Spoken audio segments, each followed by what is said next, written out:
চাচাতো বোনের সাথে 5 বছরের প্রেম। এক পর্যায়ে এই প্রেম গড়ায় পরিণয়ে। পরিবারের অমতেই দুজনে করেন বিয়ে। কিন্তু বিয়ে ছেলের পরিবার মানলেও মেনে নেননি মেয়ের পরিবার। অবশেষে ভালোবেসে চাচাতো বোনকে বিয়ে করাই কাল হয়েছে বিশ্ববিদ্যালয়ের শিক্ষার্থী ওমর ফারুক সৌরভের। ভালোবাসার এ কেমন পরিণতি? দীর্ঘ 5 বছরের গোপন সম্পর্কের পর আপন চাচাতো বোন ইসরাত জাহান ইভাকে বিয়ে করাকে কেন্দ্র করে পারিবারিক বিরোধের জেরে খুন হন সৌরভ, এমনটাই দাবি করেছেন সৌরভের পরিবার। জানবো বিস্তারিত। যে লাগেজে থাকার কথা ছিল নববধূর বেনারসি, সে লাগেজে মিলল সৌরভের খণ্ডিত মরদেহ।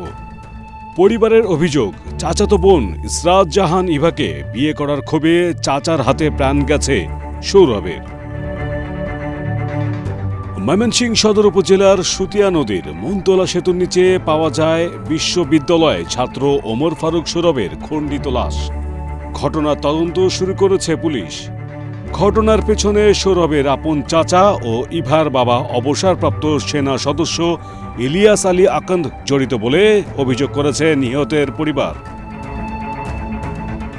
অবসরপ্রাপ্ত ডাক বিভাগের কর্মচারী নিহত সৌরভের বাবা মোহাম্মদ ইউসুফ আলী বলেন, সৌরভ ও ইভার বিয়ের ঘটনার কয়েকদিন পর তার ভাই ইলিয়াস তাকে ফোনে হুমকি দেন। তার দাবি, সৌরভকে টুকরো টুকরো করে খুন করার কথাও জানান তিনি। কিন্তু এখন তার সে কথা সত্য হয়েছে জানিয়ে তিনি বলেন, তার ছেলেকে টুকরো টুকরো করে খুন করা হয়েছে। এই পৃথিবীতে তিনি আর বাঁচতে চান না জানিয়ে ছেলের খুনির বিচার দাবি করেন। ঘটনা শুরু 12 মে। উভয় পরিবারের কাউকে না জানিয়ে ঢাকার একটি বাসায় তারা বিয়ে করেন। এরপর ইভা ময়মনসিংহের নিজ বাসায় চলে আসেন। তাদের বিয়ের বিষয়টি জানাজানি হতেই উভয় পরিবারের মধ্যে শুরু হয় দ্বন্দ্ব। 16 মে ইভাকে জোর করে কানাডা পাঠিয়ে দেয় তার পরিবার। এর মধ্যেই ইভার বাবা ইলিয়াস আলী তার আপন বড় ভাই সৌরভের বাবা ইউসুফ আলীকে ফোনে হুমকি দেন। ইভা ইলিয়াস আলীর একমাত্র মেয়ে। বাবা মা ও বোনের সঙ্গে ঢাকার মতিঝিলে থাকতেন সৌরভ। রাজধানীর প্রেসিডেন্সি বিশ্ববিদ্যালয়ের ইংরাজি বিভাগের 2য় বর্ষের ছাত্র ছিলেন তিনি। তাদের বাড়ি ময়মনসিংহের ঈশ্বরগঞ্জ উপজেলার মাইজবাগ ইউনিয়নের তারাটি গ্রামে। একমাত্র ছেলেকে হারিয়ে বাকরুদ্ধ সৌরভের মা মাহবুদা আক্তার। তিনি কাঁদতে কাঁদতে বলেন, ভালোবেসে চাচাতো বোনকে বিয়ে করায় তার ছেলের কাল হয়েছে। তিনি ভাবতেও পারেননি আপন চাচা তার ভাতিজাকে এভাবে হত্যা করবে।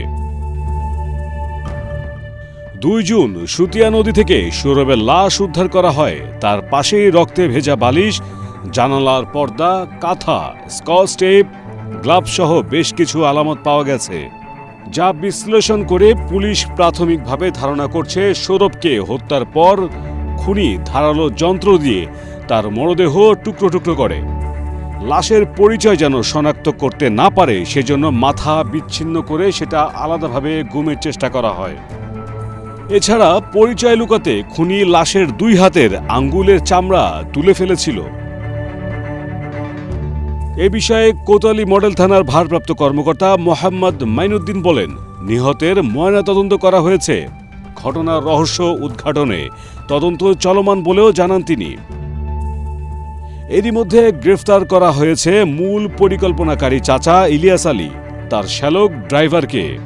গত মঙ্গলবার পুলিশ জানান, পারিবারিক বিরোধে সৌরভকে খুন করেন তার চাচা ইলিয়াস আলী। মিশুক মুস্তফা, প্রবাস খবর।